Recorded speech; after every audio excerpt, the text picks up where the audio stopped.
능력을 행하는 것이라. 사도에 표된 것은 내가 너희 가운데서 모든 참음과 표적과 기사와 능력을 행한 것이라. 여러분, 우리들의 모습을 조명하는데 매우 크게 우리들의 모습을 읽어볼 수 있는 말씀이 되기를 바랍니다.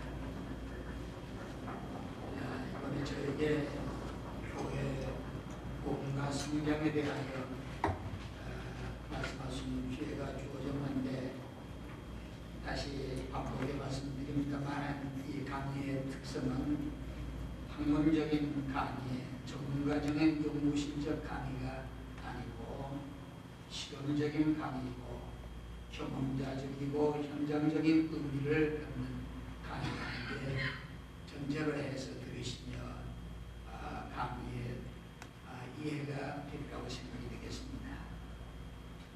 우리는 교회와 복음 성장을 했을 때 먼저 복음과 성장이라는 차이점을 이해하고 있어야 합니다.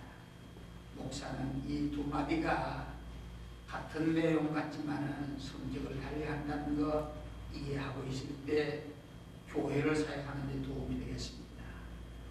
한 사건, 한 표현에서 오늘 어떤 의미를 지니고 있는가 하는 점에 관심이 가져져야 하는 것입니다. 동질적이고 동일한 사건의 두 가지 표현이라고 보기보다도 적어도 우리 교회를 이끌어가는 사람들에게 복음이라는 말과 성장이라는 말은 별개로 보는 것이 의미 있겠다고 말씀드렸습니다. 복음은 교회의 양적인 성장이고 성장이라고 하는 것은 질적인 발전이라고 말했습니다. 복음은 교회의 수평적인 발전이고 성장은 교회의 수직적인 발전이라 하겠습니다. 복음은 교회의 수적인 성장을 말하고 성장은 예수의 형상을 닮아가는 의미로 설명이 된다 하겠습니다. 복음과 성장은 목사로 피할 수 없는 절대 당위성을 갖는다 했습니다. 이거는 절대 명제이고 절대 과제입니다. 정지할 수도 없고 돌아갈 여지도 없는 우리의 평생에 해야 할 오늘 하나님께서 주어진 사명이고 과제라고 말했습니다. 세 번째는 복음 성장의 한국교회적인 특징이 무엇인가 하는데 오늘 오전 시간을 가져봤습니다. 한국교회는 세계 50대 교회 중에 23교회가 우리 한국에 있는 걸로 통계적으로 설명됩니다. 그만하면은 교회 부흥과 성장은 어느 곳에 좋은 사례가 되겠는가? 한국적인 것이 좋은 사례가 되겠다고 말씀을 드렸습니다. 한국교회의 대표적인 교회는 매우 이 시대 부흥과 성장의 표본적이고 대표성을 갖는 교회 모습이라고 말씀드렸습니다. 한국 교회의 특색 중에 하나는 초교과서적이고 초법칙적이고 초상식적인 데 근거한다고 말했습니다. 교과서를 읽고 그 교과서들의 해석이 이렇게 5만 명, 10만 명, 몇십만 명이 모이는 교회가 되었다고 하는 교회는 한국 안에는 없다는 겁니다. 그리고 상식적으로 하나에다 하나 합하면 두 개고 그리고 대답이 둘이 나온다고 하는 산술적이고 상식적인 바탕에 둔 것도 없다는 것입니다. 또 하나는 그 목사가 신학교 때 A학점의 수재이기 때문에 바로 저런 머리 갖고 저런 목사라고 한다면 한국의 대표적인 목사가 되겠다고 하는 예견자적 목사의 바탕을 둔 일도 없다는 겁니다.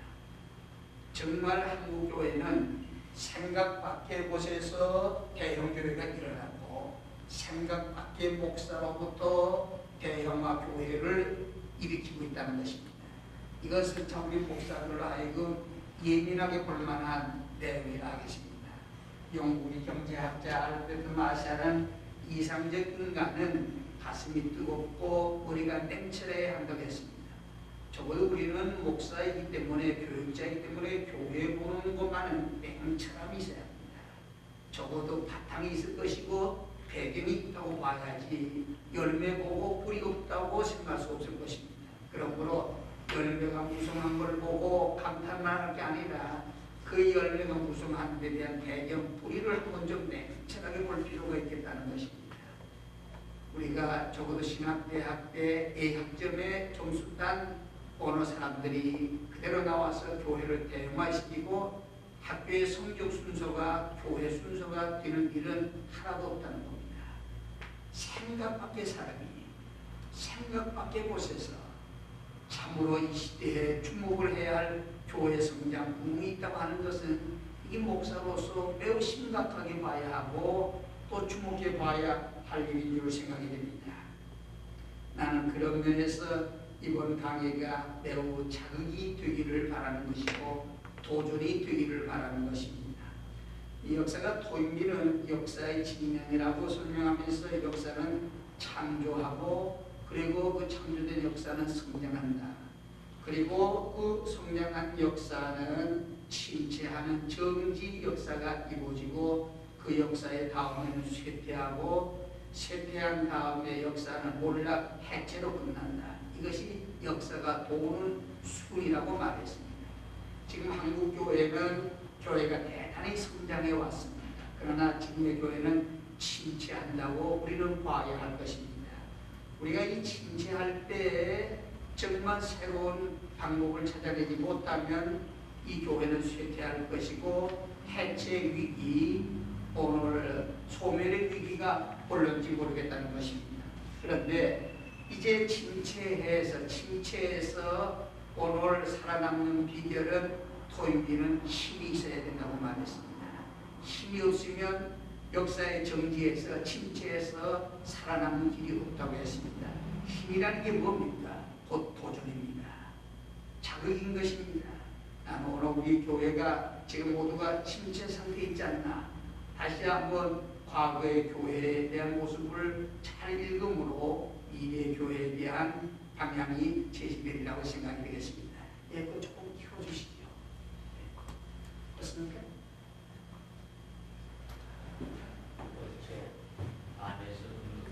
제가 하겠습니다.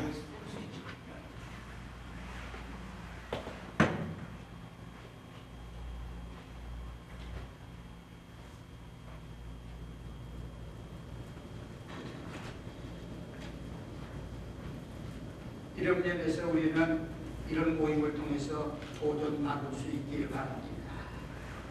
한국교회 성장의 특성은 또 하나 성령 운동력이라고 말씀드렸습니다. 교회는 주류교회와 카리스마적 교회가 적어도 20세기 후반을 이루고 세계교회 흐름의 양대 흐름인데 한국교회가 대형화되고 있고 성공적인 교회로 성장하고 부흥되는 것은 모두가 카리스마적 교회라고 했습니다. 다시 말하면 은사적 교회라는 것입니다. 좀 더 다른 말로 말하면 신령한 교회만이 살아남게 되고 또 살아가게 된다는 것입니다. 교회가 신령한 맛이 없으면 절대로 부흥이나 성장되는 일이 우리 한국 안에서는 찾아볼 수 없었다는 것입니다. 세 번째로 한국교회 성장의 특징은 모든 교회 목사와 신자들의 철저한 의식이 하나 있는데 숫자적 개념이 강했다는 것입니다. 목사와 신자들이 교회 부흥에 대한 숫자적 개념이 아주 강력했을 때 바로 그 생각에서 교회는 성장하고 부흥했다는 것입니다. 그래서 적어도 우리가 선구하고 있는 교회는 금년에 1000명의 목표다. 적어도 2000명의 목표다. 3000명의 목표다. 10,000명의 목표다 하는 아주 숫자 개념을 염두하고 함께 기도해 나갔다는 데 특색이 있는 것입니다. 막연하게 그냥 되리라 하는 생각하지 아니하고 아주 숫자적 개념, 숫자적 환상이 분명했다고 하는 것입니다.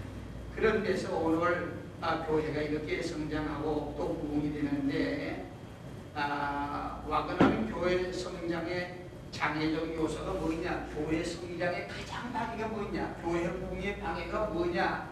목사로 하여금 나는 교회 부흥 그리고 교회 성장을 못 시킨다. 이것이 교회 부흥, 교회 성장의 제일 방해원이다. 나는 교회의 부흥을 못 시킨다. 나는 교회 성장이 안 된다. 이것이 교회 부흥을 가로막는 제1본입니다. 이것이 교회를 막는데 제1원인이 되어서 방해하고 있다는 겁니다. 그래서 정말 그 생각에서 떠날 줄 모르면 떠날 수 없으면 강당에서 물러나라까지 권면하고 있습니다. 목사의 생각에서 말 속에서 나는 적어도 부흥이 안 된다. 부흥 못 시킨다. 이 교육에 성장하는 이런 말은 어떤 경우든지 입 밖에 내서는 안 된답니다. 농담이 돼도 그런 말을 우리가 내놔서는 안 되는 것입니다. 정말 우리는 말이 시작된다는 걸 기억하게 되겠습니다. 오늘 우리가 적어도 그런 면에서 교회 목사에 대해서는 나는 교회 부흥을 못 시킨다. 나는 교회 성장이 안 되는 목사다. 이런 부정론적인 생각이나 말의 태도는 절대로 교회 성장과 부흥에 아주 금기라고 했습니다. 절대 금물이라고 했습니다. 나는 이 말에 강조하고 싶습니다. 적어도 수적인 부흥 성장에 반대하는 이유는 와그너에 의하면 몇 가지가 있는데, 첫째는 지상교회를 경시하는 목사의 의식은 교회 부흥 성장이 일어나지 않는다는 것입니다. 지상교회라고 하는 의미를 간단하게 보는 것은 경시하고 있는 사람들에게 절대로 교회가 부흥되거나 성장하지 못한답니다. 여러분, 지상교회가 매우 중대한 의미가 있다고 하는 거 기억해야 됩니다. 정말 이 교회가 부흥되지 않으면 안 된다고 하는 중대한 의미가 있다고 봐야 하는데, 이 지상교회의 의미를 매우 경시하는 곳에, 경시하는 목사의 의식에는 절대로 교회 부흥 성장이 일어나지 않는다는 것입니다. 두 번째는 부흥 성장에 태만하는 목사에게 교회 부흥과 성장은 일어난 예가 없다는 겁니다. 여러분, 우리가 교회를 안 된다 이렇게 말하기 전에, 난 교회를 부흥 못 시킨다 이렇게 말하기 전에 과연 태만하지 않았는가 하는 점 생각해 봐야 하겠습니다. 제가 보기로는 거의 태만이라고 하는 병에 목사들이 전염되고 있는 것 같습니다.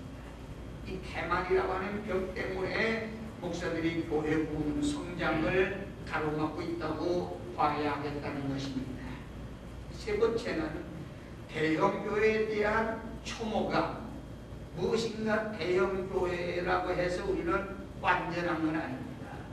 인간세계 교회라고 하는 것은 완전한 교회라고 하는 건 있을 수 없을 것입니다. 그런데 대형교회를 보면서 어떤 그 혐오감, 한 가지 중에 한 가지를 잘못 보는 것이 대형교회의 부흥에 대한 욕망을 잃어버리지 않았는가. 바로 그러면 그 목사와 그 교회는 교회 부흥과 성장을 일으킬 수 없다고 말했습니다. 그 다음에 교회가 안 되거나 성장이 안 되는 교회는 텃세가 심각한 교회라고 말했습니다. 교인들이 텃세 의식이 강하면 이게 절대로 부흥이 안 되고 성장이 안 되는 것입니다. 참고로 우리는 이 텃세 의식이라고 하는 걸 중요해야 합니다. 한국에도 아주 오래된 교회인데 영 부흥이 안 되는 교회가 있어요. 저 안국동 교회 근방에 옛날에 양방교회가 있었어요. 아주 훌륭한 양방교회. 상대 한국에 1, 2던 지식인들이 모았는데 텃세가 아주 심했습니다. 심했는데 장로 투표했는데 저들이 그 텃세를 자랑하고 자랑하는 사람들이 장로가 되지 않았습니다. 백장이 장로가 되었습니다. 소위 옛날에 고기를 잘라서 파는 사람 백장은요, 이런 쌍명 중에 하반입니다. 그런데 그 사람이 교회에 와서 봉사하고 충성하고 성실하고 그래서 교인들에게 표를 투표해보니까 그 사람이 장로가 된 겁니다. 근데 얼마나 텃세가 강했는지 우리는 백장놈 장로 밑에서 예수를 믿는다. 이렇게 텃세가 강했습니다. 그래서 갈라져 나온 게 안국동 교회입니다. 오늘 보십시오. 얼마나 긴 세월의 교회인데도 그꼴로 성장하지 못하고 있습니다. 문제의 교회가 되는 겁니다. 우리가 이 텃세가 심각한 교회는 절대로 교회 부흥 성장이 될 수 없는 것입니다. 이 말은 다른 말로 말하면 파벨이 강한 교회, 계층이 심각한 교회는 절대로 교회 부흥 성장에 방해가 되고 있다는 것입니다. 그 다음에 탈공동체적 의식이 있는 곳에 공동체에 대한 의식이 없을 때 이것이 교회 부흥성장이 안 되는 것입니다. 인간은 넓은 의미에서 전 세계인이 하나의 공동체라고 하는 의식이 있어야 되는데, 공동체 의식이 되었을 때, 탈공동체 의식이 되었을 때 절대로 오늘 부흥운동은, 성장운동은 일어나지 않는다는 것입니다.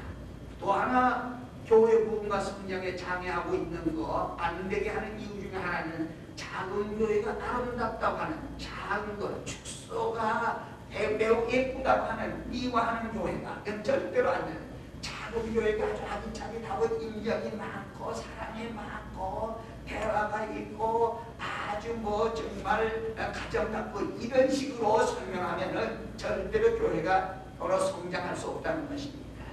여러분, 정말 오늘 이런 면에서 우리가 지상교회를 정시해서 안 될 줄 압니다. 아주 지상교회가 예수의 몸된 입장에서 매우 중대한, 오늘 예수의 현장이라고 하는 의식에서 교회가, 지상교회가 대단히 중요하다고 하는 거 인정을 해야, 그리고 그런 목사 밑에 교인들이 오게 된다는 것입니다. 우리가 적어도 교회 성장에 대해서 깊은 관심을 갖고 교회 성장 부흥에 대하여 깊은 고민을 해본 목사는 교회 부흥 성장이 아니 되냐 안 될 수 없습니다. 이게 모두가 태반해서 정말 교회 부흥 성장이 안 된다는 것입니다. 저도 목사로서 정말 볼 때 이거 정말 11조를 거두어서 밥 먹고 살기는 아까울 정도의 목사가 사실 너무 많습니다. 이게 문제입니다. 교회 부흥과 성장에 대한 관심이 없고 아픔도 없고 갈등도 없고 자기 실험도 없는 것입니다. 아주 태만하고 있습니다. 바로 여기에서 교회는 성장이 안 된다는 것입니다. 대형 교회도 완전한 교회가 아닙니다. 인간이 모인 곳입니다. 거기 어떤 냄새도 날 수 있습니다.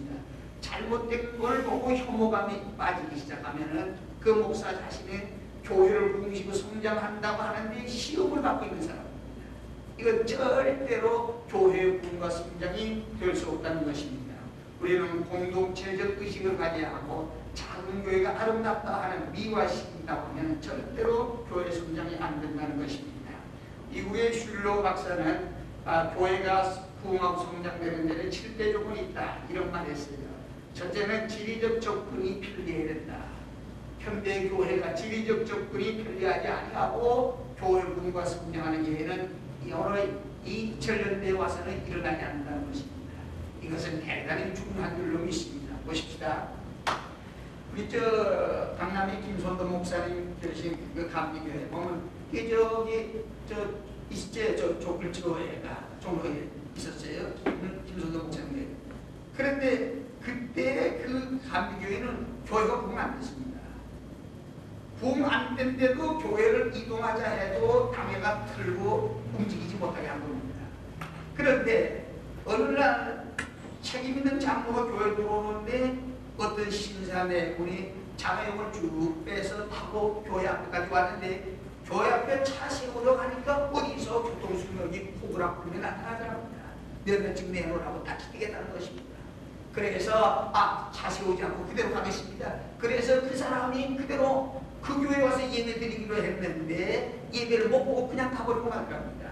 이것을 본 장로님이 아주 착오를 받았다는 것입니다. 바로 우리 교회가 옮겨야 할 이유가 있구나 하는 데서 강남에 나오니까 김선도 목사 교회가 대형 교회가 되고 만 겁니다. 이게 오늘 중요한 의미가 있습니다. 여러분, 우리가 지리적 접근의 편리성을 슐러가 말한 대로 줘야 합니다. 그 다음에 잉여 주차장이 있어야 한다는 것입니다. 백화점도요, 주차장이 없으면 절대로 소중 안 겁니다. 이것은 개인의 힘으로 막을 수 없는 세계화적인 일입니다.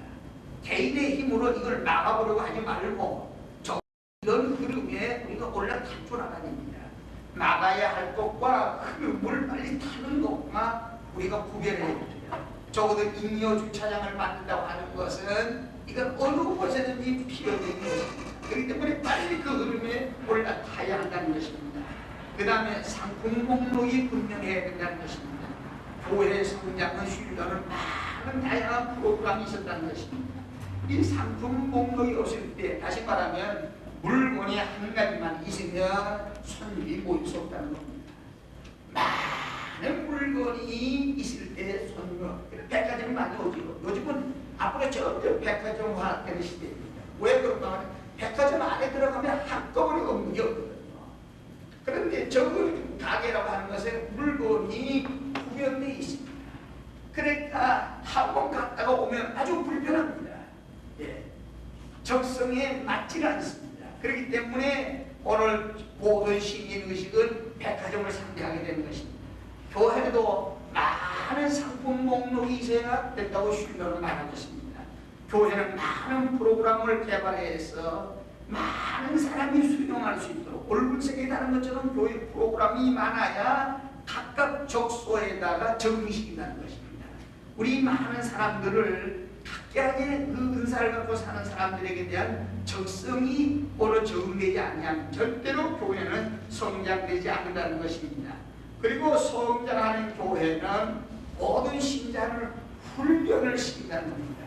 봉사자로 훈련을 시킬 줄 모르면 절대로 교회 성장이 안 된다고 신도는 보고 있는 것입니다.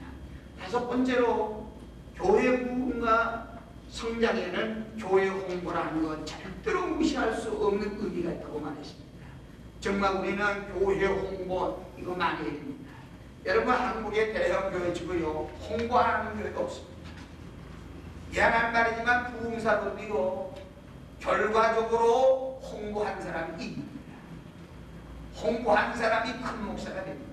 절대로 이 홍보라고 하는 것 이건 대단히 교회 부흥과 성장의 의미 있다고 봐야 하겠습니다.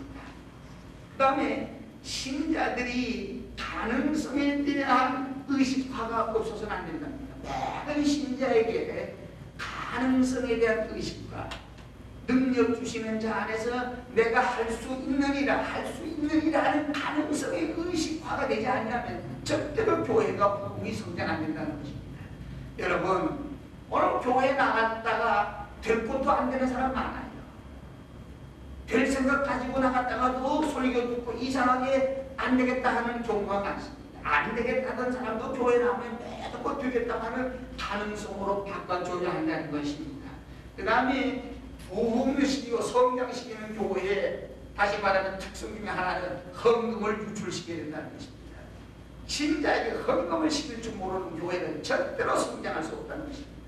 우리가 사랑하면서 오늘 목사들이 신자에 대해서 헌금시키는 거 미안하게 생각하는데 절대로 그러면 교회 부흥이나 신자 성장이 일어나지 않는답니다.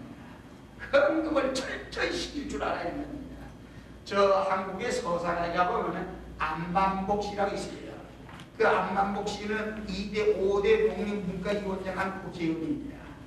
그분은 지금 장로입니다. 그런데 그분이 장로로서 아주 집회를 많이 있는 거예요.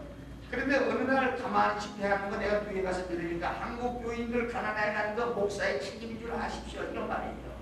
왜 그러냐 하니까 자기가 농촌에서 양을 기른답니다. 양을 기르는데 양에서 양젓 짜는 양과 바싹 말라붙어서 젓 짤 수 없는 양은 시장에 나온 금값과 똥값이 된다. 양이 젖을 잘 짜는 양은 이건 금값이고 양이 젖을 짤 수 없도록 말라버린 양은 이건 똥값이랍니다. 엄청난 차이가 있답니다. 그런데 양이 젖을 잘 짜기 위해서 오늘 목자가 그릇을 양젓 밑에다 놓고 양 보고 양님 젖 좀 짜시오. 그 목자가 어디 있느냐 할 겁니다. 자기 농촌 사람으로 그런 거 본 일 없답니다. 고무장갑 끼고 양들이나 송아지가 아프다 하더라도 도망가겠다고 하더라도 잡아놓고 대고 훑습니다. 대고 훑으면 점점 불어나서 그 젖을 많이 짠다는 겁니다. 아프다고 해도 자꾸 훑어야 된답니다. 그래야 그것이 양이 자꾸 소가 자꾸 젖을 우유를 내지 아프다고 해서 사정 봐주고 내버려두면 점점 말라붙어 갖고 마지막에 똥값이 되고 만다는 것입니다. 그러므로 목사님들이 양을 똑바로 기도해야 되겠다고 안장하고 그런 말이에요. 절대로 한국교회 가난하고 못 사는 건 목사들이 책임이다. 목자의 책임이라는 거예요. 내가 농촌교회 사람으로 실험으로 경험해 봤을 때 소나 양이 젖을 짜낼 때 대고 훑어야 된답니다. 아파서 못 견디겠다 해도 자꾸 짜내야 된답니다. 그래야 좋은 젖을 많이 생산하게 되고 그 소나 양 시장 가면 금값이 된다는 겁니다. 그런데 그래 아프다고 해서 가만 내버려두면 마지막에 돈값이 일답니다. 고깃값도 안 쳐준답니다. 어째서 한국 신자들을 가난하게 하시니까 장로들의 부흥 집회 마지막 부흥이었어요. 내가 그 말 듣고 뒤에서 아주 잘 들어가겠어요. 그렇구나. 슐러도 그런 얘기예요. 헌금화 되지 못하면 안 된다는 겁니다. 여러분, 헌금화 시킬 수 없으면, 신자들에게 헌금을 시킬 수 없으면 교회는 절대로 안 된답니다. 여러분, 헌금이 안 되는 교회가 잘합니까? 절대로 안 됩니다. 예, 여러분이 마음 좋다고 해서, 그래서 내가 얘기하지만 교회 성장은 헌금을 시킬 때 목사가 독한 형입니다. 뻔하고 헌금을 시킬 때 기가 막히게 사람이 살을 합니다. 그런데 마음 착해가지고 헌금 시킬 때 아픔을 느낀다고 해서 착한 목사가 대형교회 목회 성공하는 목사 없습니다. 착한 거 살 데 없어요. 당신 착한 거 교회 부흥 성장 아무 관계 없습니다. 착한 목사 필요 없어요. 교회라고 하는 거. 하나님께서 뭐 착한 사람이라고 해서 봐주는 게 아니에요. 목사는 교회를 성장시키냐 부흥시키냐는 데서 거기서 점수가 결정되는 거예요. 개인적으로 착하고 얌전하고 아무 쓸데없습니다. 아무리 공장 아들 같아도 교회를 성장 부흥시키면 책임을 져야 합니다. 그러나 오늘 헌금을 짤 때 사람이 지독하게 싸느라고 차갑고 냉정한 것 같고 아픔을 주는 것 같지만은 거기서 헌금을 짜면서 신자를 양떼를 살찌우게 하고 교회가 헌금을 풍부하게 만드는데 그 교회가 성장할 때 바로 그 목사가 주 앞에 설 수 있는 목사라는 겁니다. 오늘 우리는 정말 이런 면에서 교회를 잘 발전시키게 하는데 한국교회 대형교회가 되는 교회는 이 슐러의 7대 교회 성장론과 접근하고 있다. 그렇게 볼만하다 하겠습니다. 네 번째 제4장에는 부흥성장과 목사와의 관계입니다. 이거는 한국교회 입장에서 설명이 되겠습니다.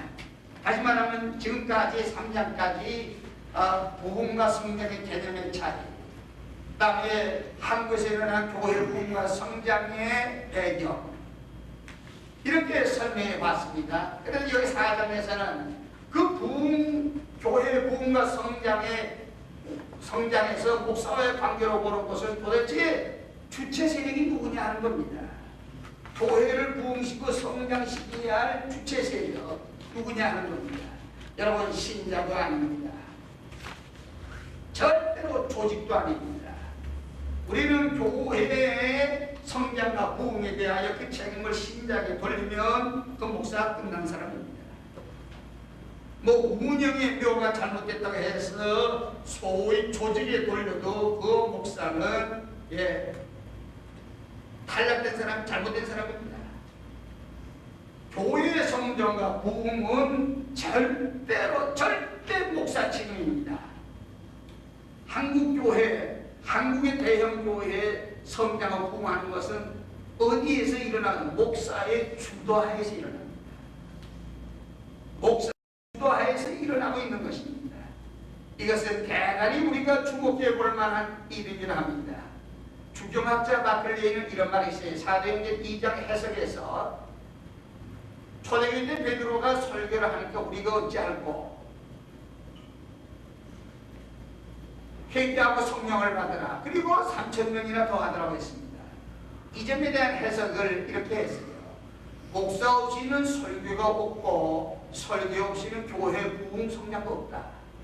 이렇게 말함으로 교회 성장, 초대교회 때 제일 원인, 제일 책임이 목사라고 분명히 마클레이는 말합니다. 여러분, 오늘 교회의 성장과 부흥은 제일 원인이 목사에게 있습니다. 목사의 지도력에 있습니다. 목사의 전적인 책임입니다.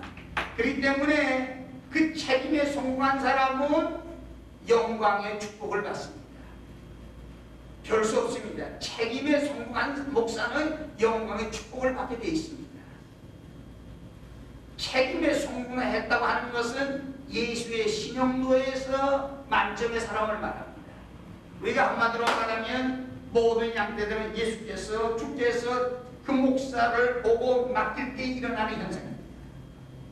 우리가 적어도 예수의 신용도 앞에서 점수를 따지 못하면 신자들을 그 목사에게 맡기지 않습니다. 한 사람의 영혼은 천하보다 귀한 겁니다. 무엇인가 지금 우리가 교회 부흥이 안 되고 성장 안 되면 주님의 눈에 거슬리고 있다는 거 알아요. 어딘가 그 목사 거슬리고 있습니다. 자기는 변명해 볼 수 있지만 절대로 주님 눈앞에 거슬리고 있다고 하는 거, 이거는 숨길 수 없는 일입니다. 목사가 주님 앞에 양면을 맡길 수 있다고 신용도가 떨어지면 그때부터 구름대와 같이 보입니다. 모세가 여든에 40년 훈련 과정을 겪고 신자들을 맡길 수 있다고 인정될 때 애굽에서 200만 사람을 그에게 붙여준 겁니다. 그 신용도를 얻기 위해서 40년간 광야에서 고뇌했어야 했습니다. 여러분이 교회에 안 되고 성장이 안 된다 할 때 무엇인가 주 앞에서 거슬리고 있다는 걸 알아야 됩니다. 이건 절대 무시할 수 없습니다. 원인이 신자들에게 있지 않습니다. 교회 조직 운영이 잘못된 것 아닙니다. 상식이 부족한 것도 아닙니다. 산술적 계산이 맞지 않아서 안 되는 것도 아닙니다. 주님 눈에 거슬리고 있는 목사라는 것 우리가 기억해야 할 것입니다. 그래서 이 마클레이는 교회 부흥과 성장은 목사의 지도력이 있다. 와그노도 이 일에는 공감하고 있습니다. 그래서 절대로 부흥 성장 못 시킨다, 이런 부정적 생각은 부흥 성장의 절대 금기라고 말했습니다. 만약 목사 중에 나는 교회를 부흥 못 시킨다, 성장 못 시킨다 하면은 강단에서 떠내줄 것을 권고하고 있습니다. 여기서 우리가 교회들에서는 교회 부흥 성장에서 평신자들이 목사의 지도력을 그러므로 빼앗아서는 안 됩니다. 교회 주체는, 교회 부흥과 성장의 주체는 목사입니다. 그 목사의 지도력을 교회가 빼앗아 버리면 그 교회는 절대로 자라지 않습니다. 지도력을 목사에게 집중시키는 교회만이 성장하고 있지, 목사의 지도력을 완화하고 빼앗아 버리고 있는 교회는 절대로 성장하지 않습니다. 안 되는 교회 보면요, 목사의 지도력을 분산시키고 있고 빼앗겨버리고 있습니다. 그래서 목사와 지도자가, 평신도 지도자가 많이 우중충선해 납니다. 교회가 지도자가 많을 때 교회는 일어날 것이 없습니다. 교회의 지도자는 오직 목사이고, 그리고 그 밑에 모든 신자는 일꾼으로 길러내야 한다고 말했습니다. 그런데 목사가 자기 지도력을 빼앗깁니다. 그래서 지도자를 양육하고 있습니다. 그것은 실패입니다. 훌륭한 목사는 훌륭한 장로를 지도자로 세우지 않습니다. 훌륭한 일꾼으로 세워야 합니다. 그때가 복을 받습니다. 왜 그런가? 지도자에게는 순종한다, 복종한다는 말이 필요 없는 때입니다.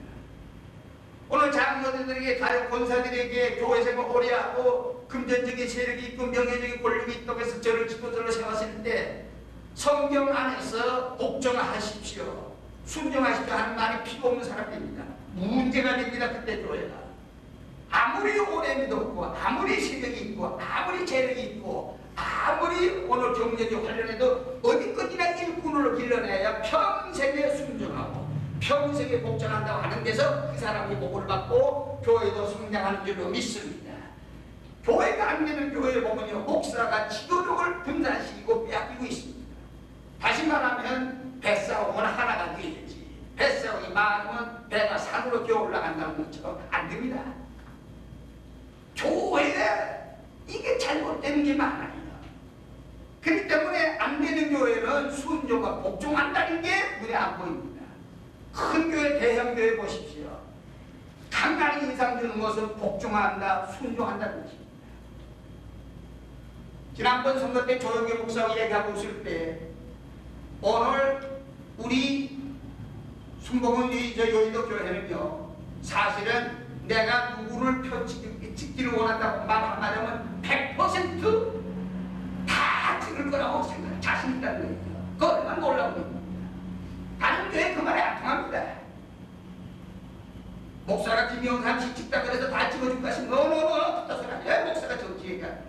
그런데 조 목사는 그 일에 자신 있다는 겁니다. 내가 말 한마디 하면 100% 우리 교회는 절대로 지역 전략하고 경상도고 뭐 충청도 떠나서 조 목사 말했다는 거예요. 바로 이런 교회가 부흥이 된다는 것입니다. 이 순종과 복종이 없는 교회, 지도자로 길러놓은 교회는 이게 목사가 잡히고 있습니다. 여러분, 우리가 오늘 목사가 신자들한테 잡히고 있고 신자가 목사와 맞먹겠다는 거, 이 평등주의적인 설명으로 교회가 됩니까? 교회는 평등주의적인 설명이 용납이 안 됩니다. 절대 그렇게 되어서는 안 됩니다. 오늘 우리가 분명히 알아야 되는 것은 정말 우리 모든 교회가 그런 면에서 중요한 의미로 교회 부흥 성장시키는 데 목사의 책임이 있다고 하는 것 기억해 둬야 하는 것입니다. 나는 여러분들이 앞으로 교회 성장에 목사의 지도력이 제일 원인이 있고, 그리고 교회는 그 지도력을 빼앗겨서는 안 된다고 합니다. 지도력을 빼앗기고 있기 때문에 교회가 안 됩니다. 목사의 지도력이 분산되고 있으면 교회가 되는 법이 없습니다. 콩으로 밭으로 빚을 준다 해도 모든 신자가 아멘 할 수 있도록 지도력이 목사에게 집중되고, 그리고 모든 신자는 일꾼이 되어서 복종하고 순종한다고 하는 것이 아주 윤곽적일 때 교회가 태어납니다. 안 되는 교회는 복종한다, 순종한다 말 자체가 교회 안에서 사라지고 합니다. 안 되는 교회 가보세요. 복종한다, 신앙생활 순종한다는 말이 교회 안에서 들어볼 수 없습니다. 안 통합니다, 그게. 그러나 잘 되는 교회 가십시오.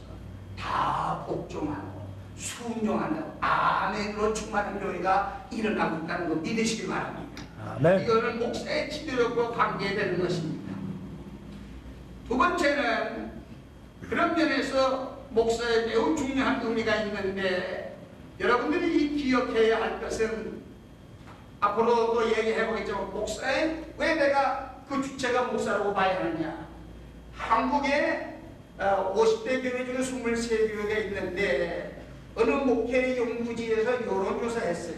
그런데 한국의 대형교회 23교회 신자들이 여론조사하니까 73%로부터 78%가 이 교회에 뭐 때문에 나오십니까? 라고 물었습니다. 이 교회 뭐 때문에 나오십니까? 물으니까 나는 이 교회 목사님 설교 때문에 나옵니다 하는 게 최하가 73%고 많은 게 78%로 나왔습니다. 이게 거꾸로 말하면 그 목사가 없으면 그 교인 이동할 수, 움직일 수 있는 가능성이 78% 중에 22%가 조직위도 되고 성가대의 힘도 되고 신방도 되고 뭐 교회 프로그램 내지만은 여러분 100에 78%는 목사의 설교 하나, 다시 말하면 목사 때문에 이 교회에 나온다는 게 한국 교회적인 개념입니다. 이렇다고 한다면 목사가 교회 부흥과 성장에 절대 책임이라는 말을 피하지 못합니다. 어떻게 피합니까? 이거 못 피해요. 다른 데 설명이 안 됩니다. 다른 걸로 설명이 안 됩니다. 뭐 누가 애를 먹여서 뭐 교회가 안 되니 뭐 장로가 장로 부서 거기 안 돼서 그건 다 시시한 소리입니다.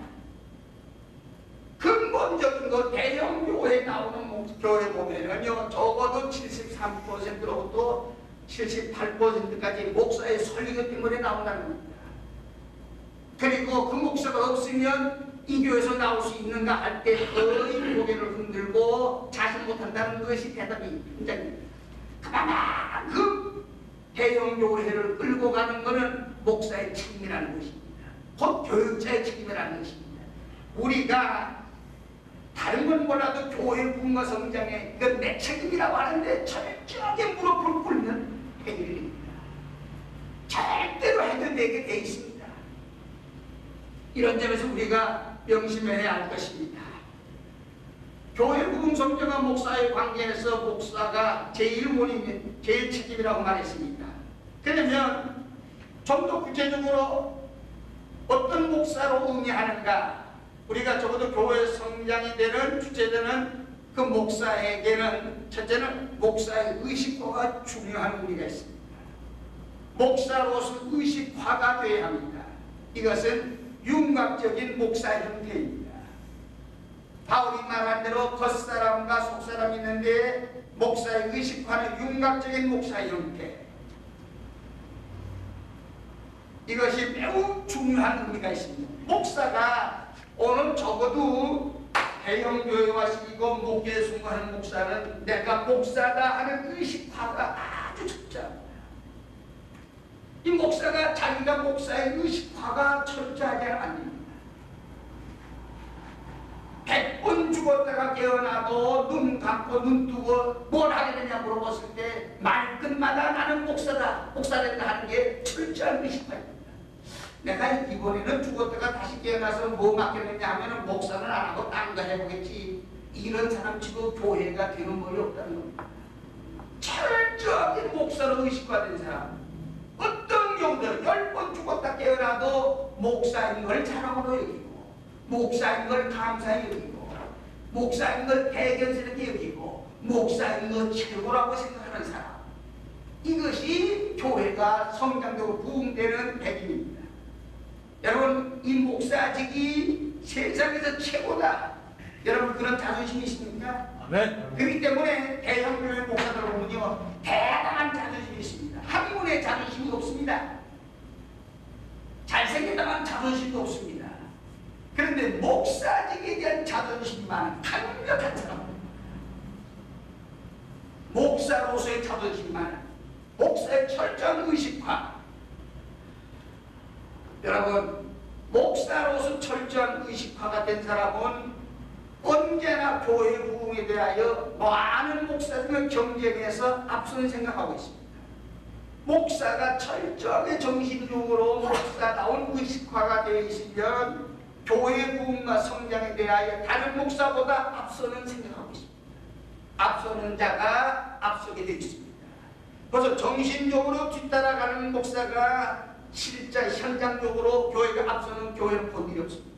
생각이 다른 목사보다 앞서고 있단 말입니다. 바로 이것이 경쟁에서 머리되는 비결입니다. 철저한 목사로서 의식화가 되어 있으면 경쟁에서 언제나 남보다 앞선 생각하고 있습니다. 우리가 생각할 때 우열이 그저 교회가 투나서 몇천 명, 몇만 명이 될 줄 아십니까? 간단하지 않습니다. 그게 쉬운 문제가 아닙니다. 목사로서 철저한 의식화로 되어 있을 때 교회 성장과 부흥에 대하여 남보다 일찍이 벌써 앞선 생각을 했다는 것입니다. 그것이 우리 시대에 지금 나타나고 있지만 생각이 그렇게 앞서고 있다는 것입니다. 목사로서 철저히 의식화된 사람은 가능성에 대한 확신, 교회 성장 부흥에 대한 환상 비전이 철저하다는 것입니다. 하여튼 대형 교회 목사는, 성공시키고 있는 교회 목사는 교회 부흥 성장되는 데 생각에 미쳐버립니다. 자랍게나 교회 성장이에요. 자랍게나 교회 부흥입니다. 여러분, 여기서 열매가 나타나는 거 기억하시기 바랍니다. 목사의 의식화에서 교회 부흥이라는 것은 1년에 몇 번 생각하고, 연초에 한 번 생각하고, 그 다음에 매일 교회 부흥 성장이라는 거 생각하고 없이 뛰어다니면 그건 절대 안 됩니다. 아주 교회 성장과 부흥에 대한 그 가능성에 대한 확신 철저히 가지고 있어야 합니다.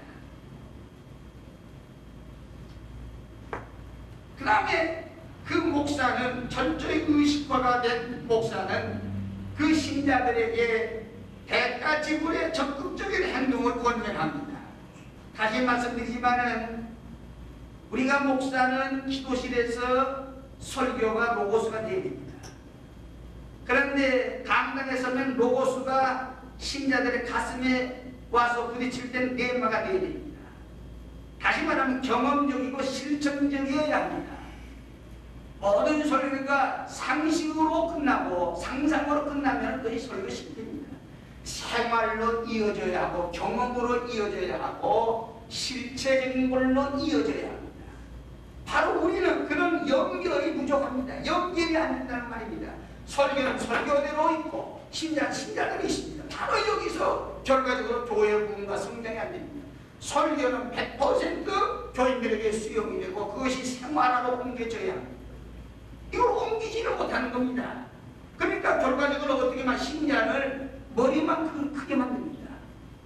머리만 크게 만들면요, 목사하고 막목자가 돼야 됩니다. 그때 교회는 엉망이 되는 겁니다. 아무리 세월이 흐르고 아무리 시간이 흘러도 적어도 로고스가 레마로 바꿔졌을 때는 신자는 겸손한 자리에서 떠날 수가 없는 겁니다. 거기서 교회는 성사되어 성장하고 부흥게 되는 것입니다. 우리가 오늘 정말 한국교회 부흥 부흥성장은, 그리고 한국에서 보는 대형교회의 사례는 절대로 그 주체 세력이 목사에 있고 목사의 성직에 대한 의식화에 있다고 하는 것입니다. 파다리아는 이렇게 얘기했습니다. 수적 성장이라고 하는 것은 교회 부흥을 말하고 양적 성장이라고 하는 교회의 질적인 것을 말한다고 말했습니다. 그런데 언제든지 교회는 부흥이 성장보다 우선해야 된다고 말했고, 그리고 그는 이런 얘기, 성경을 읽어본 사람이라고 한다면, 성경을 읽어보고 하나하나 음미해 본 사람이라고 한다면 목사의 사역에서 교회의 부흥, 숫자적 부흥에 큰 관심을 갖게 된다고 말했습니다. 성경을 똑똑히 본 사람이면 목사의 사역에서 숫자적 관심을 갖게 되고 숫자적 관심에 큰 의미를 부여한다고 했습니다. 성경을 정말 똑똑히 보십시오. 사도행전을 보면은 3,000명, 5,000명이라는 숫자 밝히는 건 그 우연한 간단한 얘기 아닙니다. 목사로 가볍게 볼 수 없는 의미가 있다는 겁니다. 파다리아는 숫자 개념이 없는 교회 부흥 성장에 대하여 생각이 없는 사람은 첫째는 그 이유가 어디 있는가?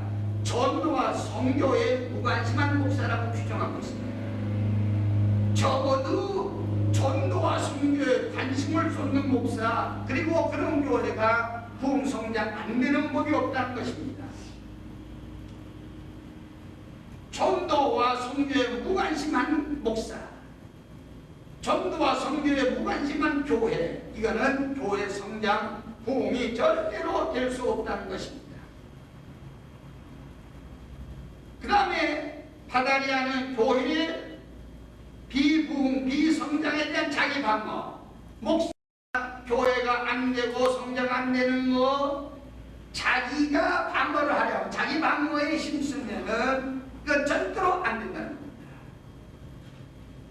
부흥이 안 되는 거, 성장이 안 되는 것을 정당시키려 하고 변명하려고 하면은 그런 교회가, 그런 목사에게 교회 부흥이 일어나지 않는다는 겁니다. 절대로 교회가 부흥이 안 되고 성장하는 거 자기 방어할 수 없다는 겁니다. 자기 능력이 통하지 않는다는 겁니다. 그렇습니다. 책임을 느껴야지. 부흥이 안 되고 성장이 안 되는 것을 자기 방어로 설명해 보려고 하면은 교회 부흥이 일어나지 않는다는 것입니다. 그 다음에 오늘 파다리아 교수는 교회 부흥과 성장이 안 되는 것은 교회에 부흥하고 성장하는 교회를 보고 자기 열등의식에 빠지면 안 된다는 겁니다. 우리가 오늘 잘못하면은 큰 교회 보고 자기 열등의식에 빠집니다. 비판자들이 많아요. 한국 교회는 대형 교회가 문제가 있다. 나머지 모든 목사들이 위축시킨다. 여러분, 그거 설명이 안 되는 얘기입니다. 그 자기 합리화입니다. 부흥 모시고 성장 모시는 목사들이 변명하는 몸부림입니다. 우리가 적어도 목사의 자세가, 목사의 의식에서 그런 생각하면 그 큰 병입니다. 병. 대형교회 때문에 일반 목사들이 병신되고 바보가 되고 위축이 돼서 이거 못 살겠다. 그렇게 부정적으로 볼 게 아닙니다. 나도 싸워서 저와 같은 현상이 되도록 해야 되겠다고 할 때 우리는 그 벽을 깨고 성장 부흥이 될 줄로 믿습니다. 그 다음에 대형교회가 되고 부흥 성장시키는 목사에게는 목사의 영성화가 중대한 의미가 있습니다. 목사의 영성화, 이것은 그 목사에게 받은 성령의 체험이 강력한 걸 말합니다. 자, 우리가 다른 데서는 잘 모르겠습니다만은 한국에서 그래도 교회가 대부흥이 되고 대성장되기도 하는데 그 목사가 주체가 되고 있고 그 목사가 성령 체험이 강력하다고 하는 게 있습니다. 보통이 아니라 성신 체험이 강력하다고 하는 게 인정되어 있습니다. 이것이 인정되어 있습니다. 60년대까지 한국 교회는 이렇다는 교회가 없었습니다. 그런데 성령의 강력한 체험이 교회 밖에 운동으로 있다가 교회 안으로 들어온 게 60년대 중반 정도입니다. 그 후에 교회는 상상한 성령 교회로 성장하는 게 나타나고 있습니다. 그 모두가 그 목사의 영성화에 기인하고 있습니다. 좌우간 한국에서 대형교회 부흥시키고 성장하는 교회 목사직은 성신 충만하지 아니하고는 대답이 안 나온다는 겁니다.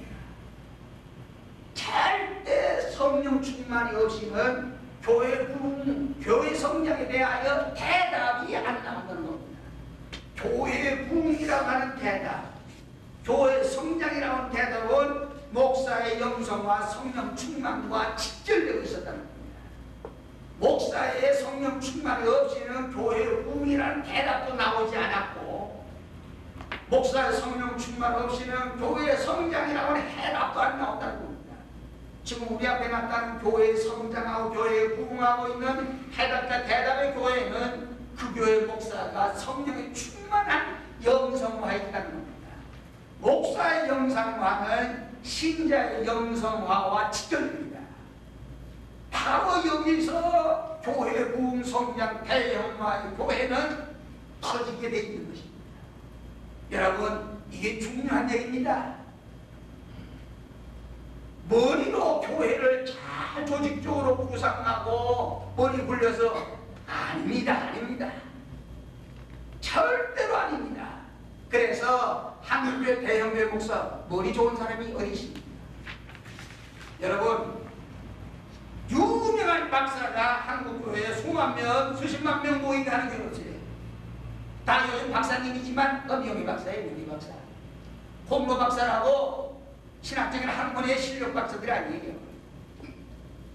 머리 잘 굴고 똑똑하고 유식하고 아주 조직력이 있고 그런 사람들이 개혁하신 게 아닙니다. 20년 전에 30년 전에 정말 무명의 사람, 자초받은 인생이었는데 성신에 충만한 목사가 우리 앞에 아주 금자탑을 세우고 있습니다. 여러분, 이거는 우리 목사로 주목해 봐야 합니다. 여러분이 이 성령 충만함이라고 하는 우리가 받아야 할 도전과 싸워야 합니다. 이 싸움에서 이긴 목사가 오늘 교회는 부흥시키고 성장시키는 겁니다. 그런데 목사의 성령 충만은 목사로 끝나지 않습니다. 모든 교인을 영성화에 이르게 한다는 겁니다. 이게 중대한 의미가 있습니다. 무슨 말인가 하니 목사는 수돗물에 저수지가 같습니다. 수돗물은 저수지 이상 높이 나오지 않습니다. 저수지 이상에서 물이 안 나옵니다. 저수지 이하에서 나옵니다. 교회 신자는 목사의 영성화 수준을 넘어설 수도 없고 목사의 수준에 따라 교인이 영성화의 수준이 올라갑니다. 쉽게 말하면 대형교회의 성도들의 특징은 매우 영성화의 높은 수준이라는 것입니다. 그런데 그게 어디서 그런 물이 흐를 수 있는가? 그 저수지가 어딘가? 바로 목사에게 있는 것입니다. 이거 중요한 겁니다. 바로 중요한 것입니다. 그래서 한국의 부흥시키고 성장시키는 목사는 기도의 사람입니다. 기도 안 하고 성신 받는 법이라는 거 없습니다. 성신 받는 법은 한 가지입니다. 기도뿐입니다. 그러니까 기도 안 하는 목사치고 교회 부흥 성장시킨 예는 제 눈앞에 없습니다. 놀라운 사실은 기도 시간이 우리보다 많다는 겁니다. 하여튼 기도 시간 많으면 따라서 교회 부흥 성장이 많아지게 되어 있습니다. 조영기 목사님하고 얘기하면 평균 3시간 아니면 5시간의 기도 시간입니다. 우리는 24시간 가운데 2시간 40분만 하루에 기도하면 이깁니다. 하루에 24시간에 11초만 기도 시간 마치면 그 목사 정말 이깁니다. 여러분, 평균 우리가 24시간에 11초 기도 무릎 꿇고 앉았나 생각해 보십니다. 안 그렇습니다. 내가 그래서 부흥사들을 만나면 자그만큼 우려먹고 사람이 염치가 있으라고. 30년 전에 은혜 받고 부흥사로 시작해가지고 오늘까지 계속 우려먹는데 사람이 뭐 우려먹어도 염치가 있지.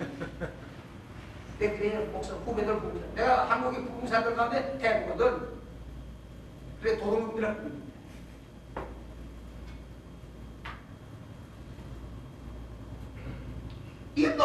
먹어요. 무릎 꿇지 아니하고. 네, 그래서 부흥사들 모으면요, 부흥사 세대 교체로는 강력하게 아주 신영기 목사 7세까지 고안들한 소리야. 형님만 하고 나머지 다 바꿨으면 좋겠다고. 너무 역체가 없어요.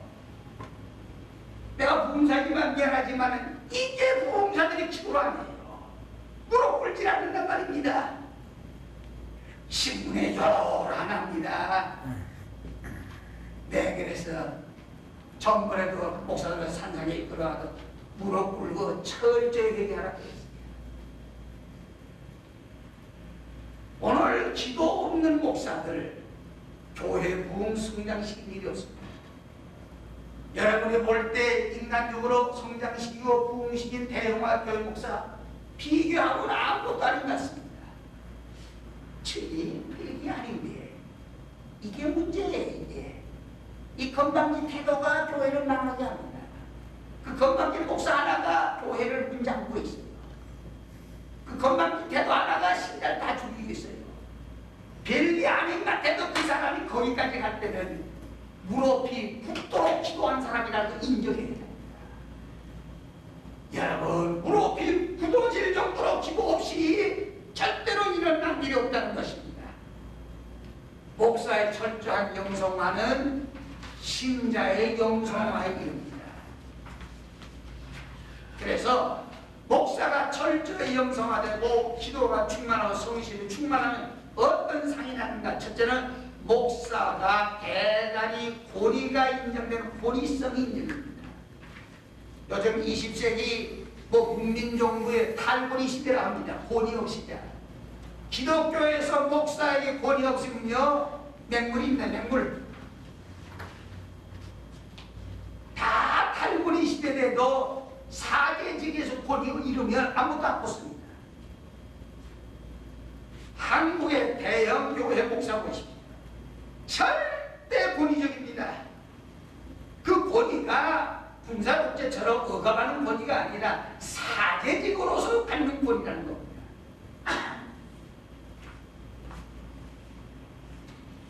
우리가 이 점을 명심해야 돼요.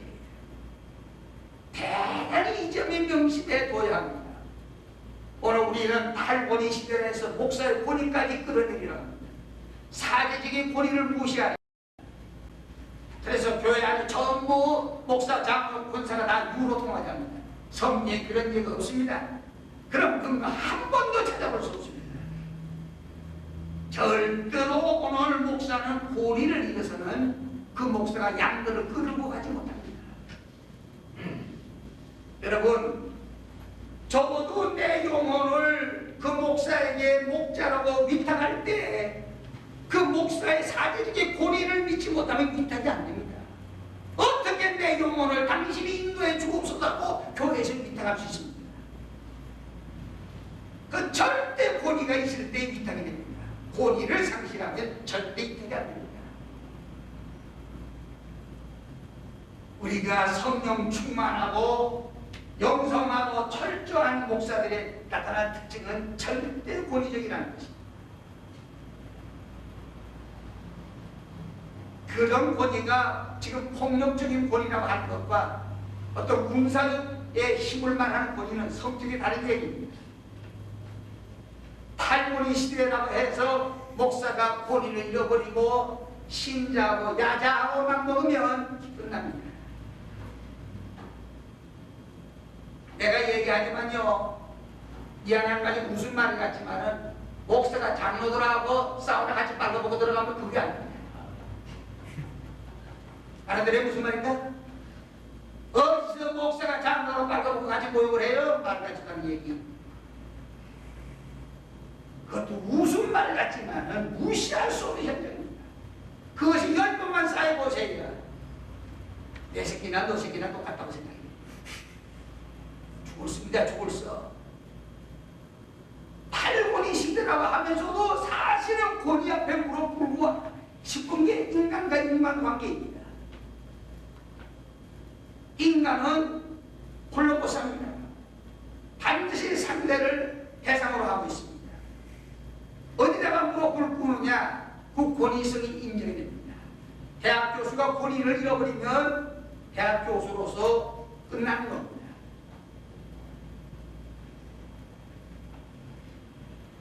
정말 이런 점에서 성령의 충만한 영성화된 목사의 특징은 매우 권위적이라는 것입니다. 여러분이 우승 같지만은 신자들이, 집사님이나 권사님들이 목사를 만만해 보기 시작하면 끝나는 겁니다. 그건 절대로 교회 안에서 그게 통해서 안 됩니다. 어느 경우든지 장로님이든 권사님, 목사를 볼 때 한위에 높이 보여야 됩니다. 그래서 자기를 그 목사에게 맡길 수 있는 양자세를 가질 때 그 양이 복을 받고 그 교회가 자랍니다. 이게 도대체 교회에 나와서 목사상을 가만히 봐도 내가 맡길 만한, 위탁할 만한 권위가 없어요. 여기서 신자들이 방황하고 갈등을 겪는 겁니다. 어찌해야 좋을지 펴지를 않아요. 모든 것 맡겨버릴 수 있어야 되는데 맡길 수가 없어요. 여러분, 저 신화의 말도 같은 데 보면 양떼들이 줄을 져가는 겁니다. 그 앞에서 양 하나가 갈 때 모든 것이 뒤따라가고 있습니다.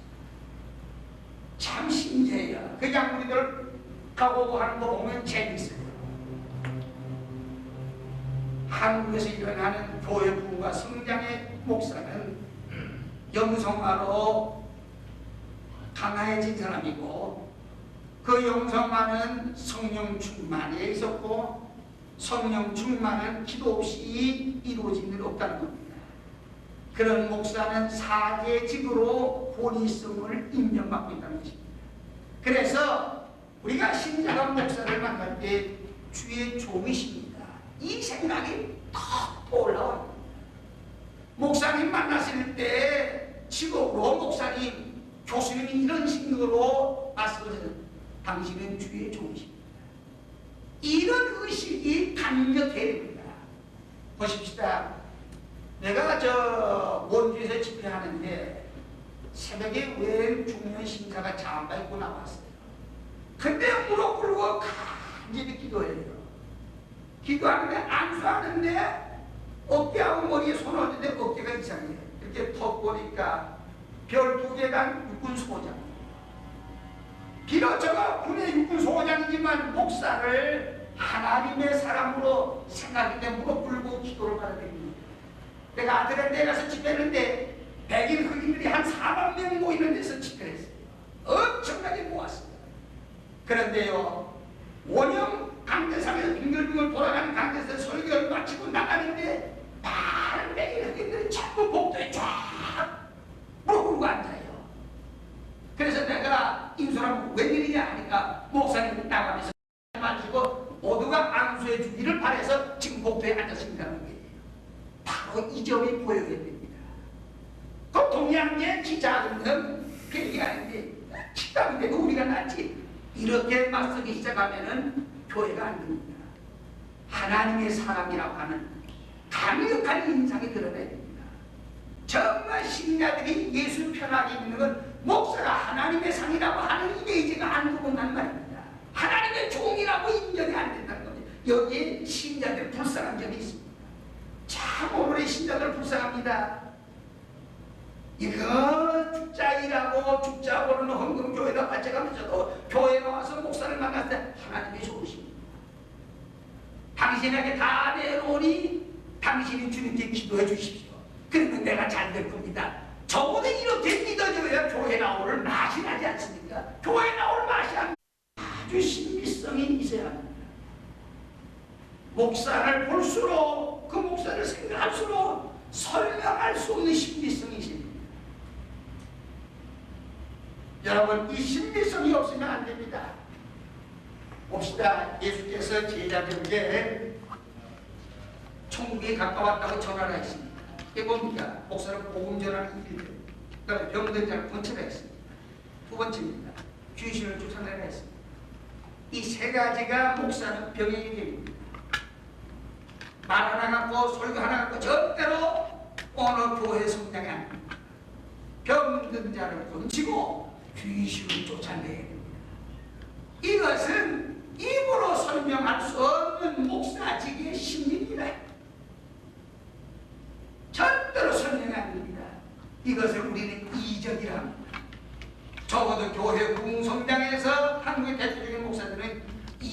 일을 많이 행해준다는 것입니다. 이적이라는 게 뭡니까? 국어와 영어 사전에 보면요, 초자연적인 사건을 이적이라고 합니다. 우리의 머리로 해답이 안 되는 초이성적인 사건을 이적이라고 합니다. 이적과 기적이라는 것은 불가사의적 사건이라고 말합니다. 파격적인 사건, 질서가 무너지는 사건이 이적이라고 합니다. 설명할 수 없는 것이 이적이라고 합니다. 설명이 될 수 없는 것. 자꾸 우리는 하나님의 전능을 믿으니 어찌 내가 설명 다 할 수 있는 일을 말합니다. 그건 선생입니다. 선생. 목사는 선생이 아닙니다. 하나님의 종이십니다. 하나님의 신령한 고난을 대행하는 대행자입니다. 그래서 능력 주시는 자 안에서 모든 걸 할 수 있는 이게 목사입니다. 그래서 사도행전에 보면요, 사도직이 있는 곳에는 기적과 표적과 이적이 있다고 했습니다. 내가 목사라고 하는 거 다른 걸로 증명하지 말아요. 여러분, 요즘 목사 안수 받는다 해도 사이비하다고 규정 짓는 목사가 많습니다. 가짜 목사가 많단 말입니다. 이제 오늘 신학교 좀 나왔다, 어디에서 안수 받았다, 뭐 하기야 뭐 비행기 타고도 안수 준다고 하는 말이 있는데, 이게 오늘 목사가 될 수 없습니다. 목사의 실력은 기적이 따라야 됩니다. 표적이 따라 나타나야 됩니다. 인적이 나타나야 됩니다. 이게 사도직이라고 했습니다. 사도직. 여러분, 장관에게서 무슨 이적이 나타나요? 교수에게 표적이 나타날 수 없습니다. 목사직, 사도직에만은 그것이 따라줘야 한다고 말했습니다. 100년 가도 그것이 없으니 신자들이 자기 영혼 위탁이 되지 않습니다. 교회가 왜 분란이 됩니까? 자기 영혼을, 자기 걸 목자에게 위탁을 안 시킬 때 문제가 됩니다. 이거 맡길 수 있고 나는 순종하고 복종만 하겠습니다 하면 교회는 평화입니다. 위탁이 안 되기 때문에 만성이 되는 것입니다.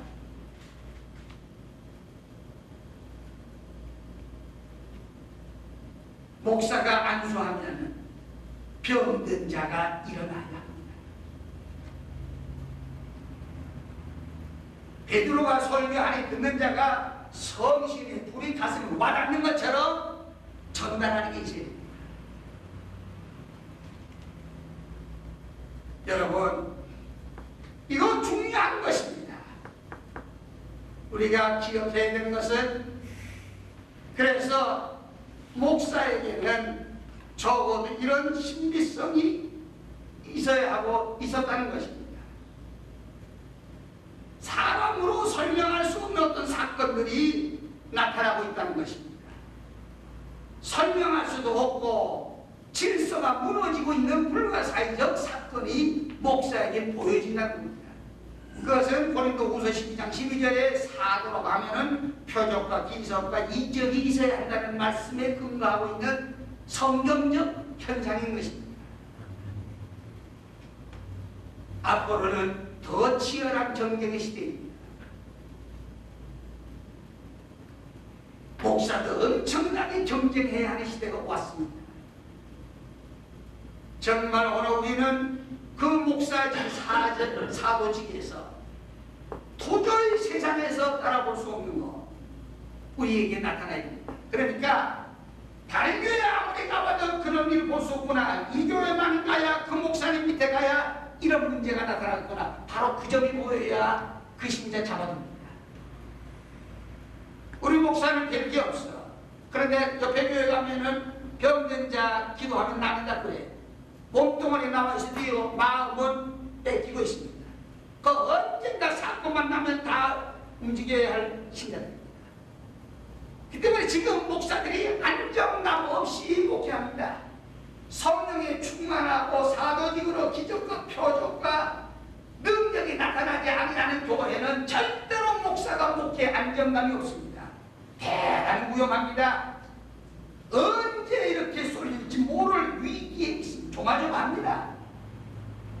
그런데 기적과 표적과 이적이 나타나 목사의 신비성이 인정이 되면은 절대로 안정, 밀어내도 안 나갑니다. 그런 사람 절대로 밀어내도 안 나갑니다.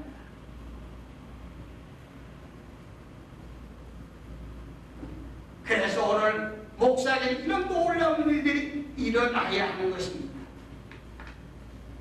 다시 말하면 방사 현상이 나타나야 됩니다. 손을 얹으면 전달이 되는 게 있습니다. 절대로 이 실력이 없으면 안 됩니다.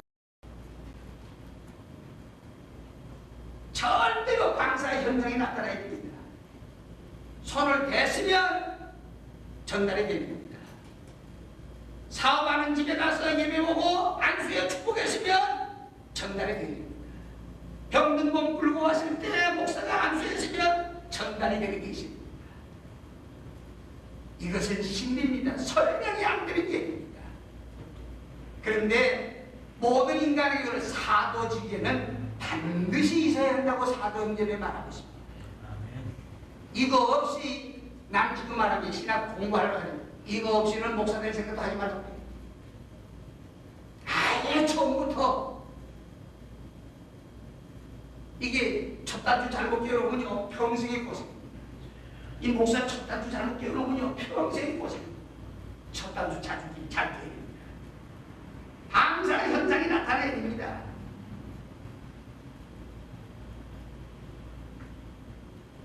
우리가 정말 교회를 인도할 때 그런 방사 현상이 나타나야 되고, 또 하나는 이 신비성 있는 목사에게는 신자들을 엑스타시한 경험을 시킵니다.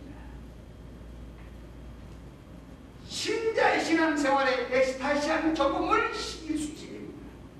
사도 바울이 몸 밖에 나가서 삼층전에서 하나님의 영광을 바라보았다는 이 얘기는 매우 중대한 의미가 있습니다. 그래서 일찍이 연세대학교 신과대학 정원했던 김한대 박사는 한국의 현대신학의 고모입니다. 그럼 미국 가서 기타 대학에서 종교과 주임교수 하기 전에 미국 와서 목회를 하기 전에 현대신학에서 한국에는 최고의 거물 중에 한 사람이었습니다. 그런데 목회하면서 목사가 뒤집어지고 달라진 겁니다. 한국에 와서 특강을 했습니다. 신문학교에서. 그때 목사는 신자를 엑스타시한 경험으로 몰아가지 않으면 안 된다고 말했습니다. 그게 무슨 말입니까? 자기가 자기 밖으로 나가본 체험, 이거 중대한 체험입니다. 자기가 자기 밖으로 나가본 체험, 이게 바울의 체험입니다. 사도 요한의 체험입니다. 박모섬에 보면 앉아 있었는데 보좌에 가서 볼 수 있었던 것입니다. 바울이 몸은 땅에 붙어 있었는데 삼층전에 가서 보좌를 볼 수 있었던 것입니다. 바로 이런 엑스타시한 경험이라는 게 뭐냐? 이게 오순절 경험이라고 김한대 박사는 정의하고 있습니다. 오순절적 경험, 이게 소위 신자의 엑스타시한 경험이라고 말했습니다.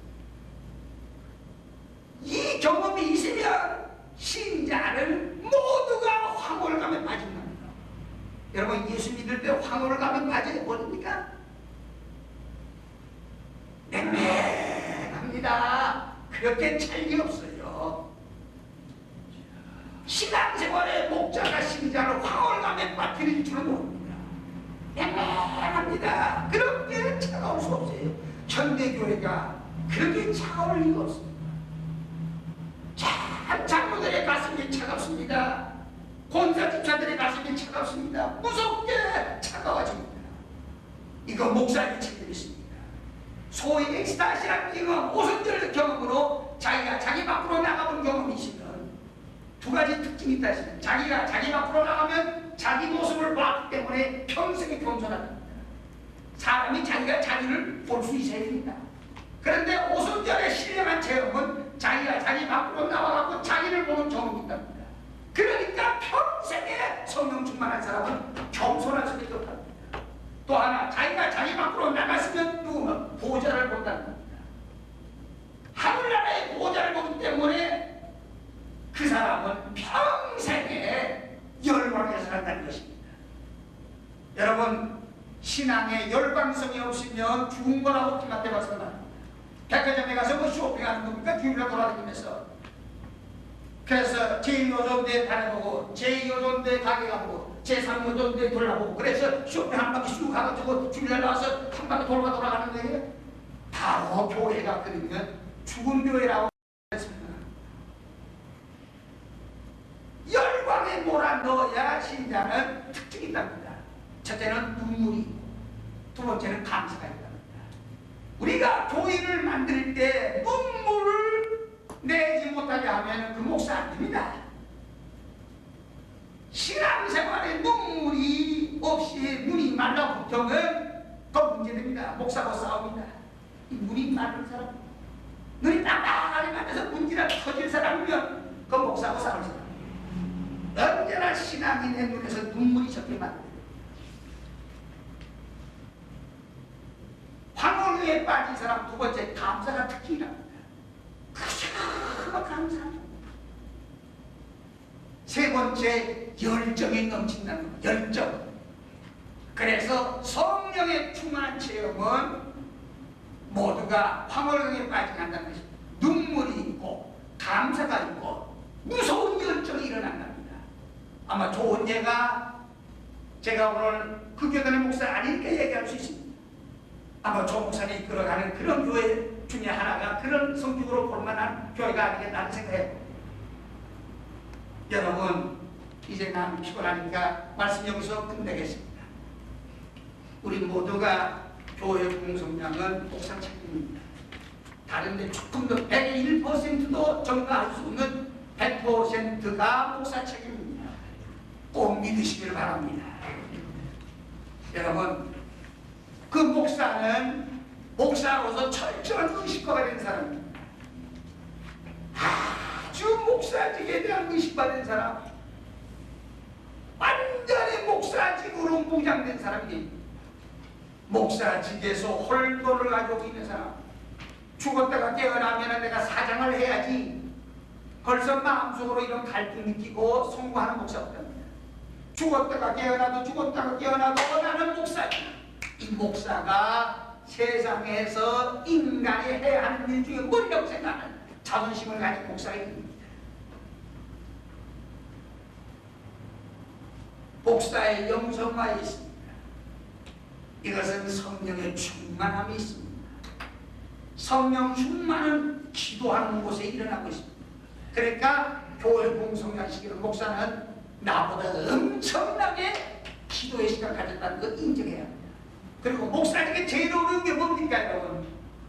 나의 경험으로 봐서는 기도가 목사에게 제일 어려운 도전입니다. 기도만큼 힘든 게 없어요. 세상에 기도만큼 힘든 게 없어요. 여러분 말 24시간에 2시간 40분 간단하게 11조 될 것 같지요? 안 됩니다. 해보세요. 간단한 말씀 안 됩니다. 조 목사 3시간 4시간 더 간단하게 드릴만 했죠? 안 됩니다. 한 번, 두 번은 됩니다.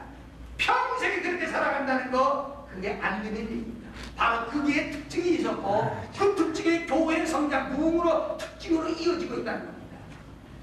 목사의 영성화는 신자의 영성화와 관계가 있습니다. 영성화는 성신 충만이었습니다. 성령 충만은 첫째 방사 현상이 나타납니다. 손을 대으면 전달하는 게 있습니다. 공포 쏘지 말아요. 이게 공갈 많습니다. 목사가 공포 많이 쏴요. 직탄을 쏴야 돼요. 직탄 직사포로 쏴야 됩니다. 손을 대면 나타나야 됩니다. 제가 목포에서 부흥이 하는데 교회 가장 까다로운 권사가 홍망님에 걸렸답니다. 그래서 배가 이렇게 신방까지 내가 목사 봉사가 왜 가냐 못 간다.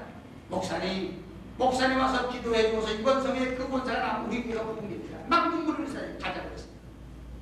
갔습니다. 그런데 예배 오고 배가 이렇게 올채 배가 기도했어요. 기도하고 손 딱 대니까 내 손자국이 새빨갛게 나타나고 있습니다. 왔습니다. 그 이들한테 졸아옵니다.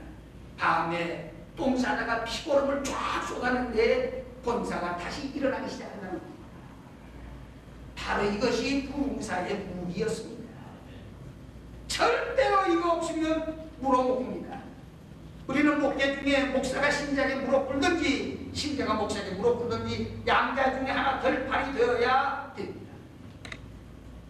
절대로 신자가 어느 성령의 충만에서 그 권위의 신비성에 무릎 꿇을 수 있어야 됩니다. 그 말은 나쁜 의미에서 설명하는 겁니다. 내가 맡길 수 있어야 됩니다. 신자가 가장 불행한 게 뭡니까? 도대체 맡길 수 없는 목사라고 하는데 맡길 수가 없어요.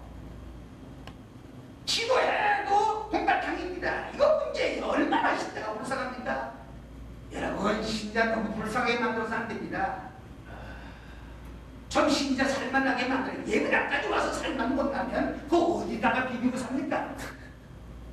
교회 와서 목사 만나고 문제 해결이 되지 않으면 어떻게 살라는 겁니까, 이 세상에? 이거 기가 막히게 불쌍한 일입니다. 나는 오늘 목사로 대단히 한국교회 신자들에게 목사들이 미안하구나, 참 목사직에서 미안하구나, 너무너무 미안하구나, 난 참 미안합니다 하는 말이 많이 나옵니다. 왜 그런가? 내가 신자라도 위탁이 안 됩니다. 얼마나 갈등이 심각했습니까? 이제 고안둘 수도 없고 계속 그럼에도 주님하자니 흥분이 안 아까울 리가 없습니다. 목사에게 크리스마스 넥타이 하나 해드리고 고맙습니다. 나는 인사가 기쁘게 나오지도 않습니다. 그럼에도 그 눈총이 무서워서 우리가 살아간다고 하면 그 시대 얼마나 고통스럽습니다. 또 하나는 자기가 자기 밖으로 나가는 경험, 소위 엑스타시한 적응이 있습니다. 그래서 신자의 신앙생활을 황홀감을 빠뜨려야 됩니다. 쉽게 말하면 살만 나고 신나게 해줍니다. 목사는 이유만 나고 교회 들어온 사람에게 살만 나게 하고 신나게 했어. 그 목자가 끄는 대로 황홀경에 빠져서 눈물과 감격과 감사와 열광으로 따라갈 수 있어야 됩니다. 바로 그런 교회가 한국에 부흥하고 대형화된다는 거 우리가 주목해 봐야 합니다. 나는 오늘 이제 이번 학기에 제 시간을 마감하면서 신자를 너무 불쌍하게 해서는 안 됩니다. 여러분, 파타로프 입장 생각해 보세요. 대단히 불쌍합니다. 이제 호환할 수 없습니다. 신자들 기가 막힌 일입니다. 아무 살맛이 느끼지 않습니다. 마음이 답답합니다. 어째서 목사가 이것을 터뜨려 못 줍니까? 어째서 목사가 이걸 시원하게 못합니까? 그래서 얼굴에 생동감이 들도록 어떻게 우리는 양떼들을 몰아가지 못합니까? 목사 책임입니다. 여러분은 다 그 양날에서 내 책임이라는 거 한번 절감해보면 주님의 사랑받을 줄로 믿습니다. 아멘. 묵도하십시다. 여러분, 참으로 우리의 양떼들이 얼마나 불쌍한지 모릅니다.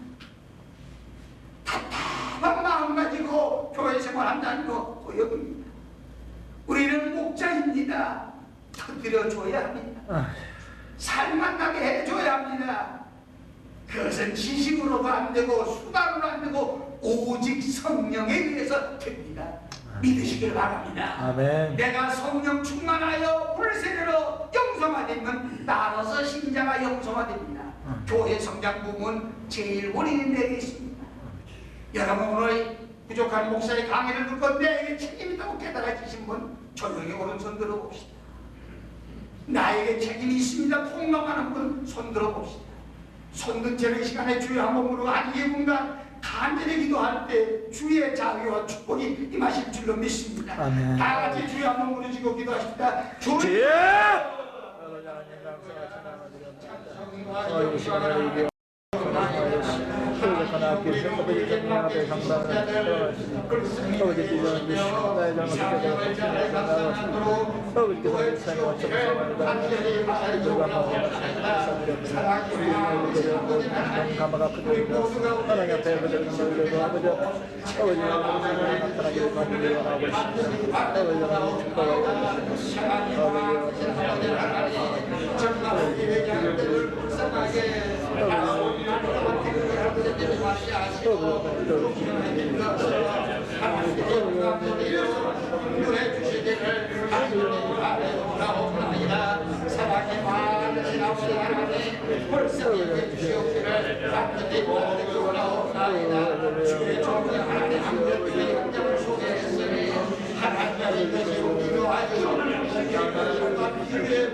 역사 일어나게 하여 주옵기를 간절히 바라옵나이다.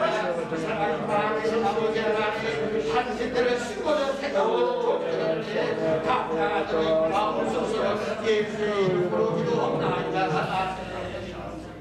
할렐루야. 주의 종이 한국에서 일어나는 복음적인 교회성을 소개했습니다. 그게 우리는 자극을 받게 하옵소서. 아멘. 그리고 무릎 꿇고 기도하는 목사로 축복하옵소서. 아멘. 그리고 우리 교회를 정말 비약시키게 하옵소서. 아멘. 그래서 경쟁에서 패배자가 아니라 당당하게 승리하는 주의 종으로 승리하게 하옵소서. 아멘. 예수의 이름으로 기도합나이다. 아멘. 마쳤습니다. 감사합니다.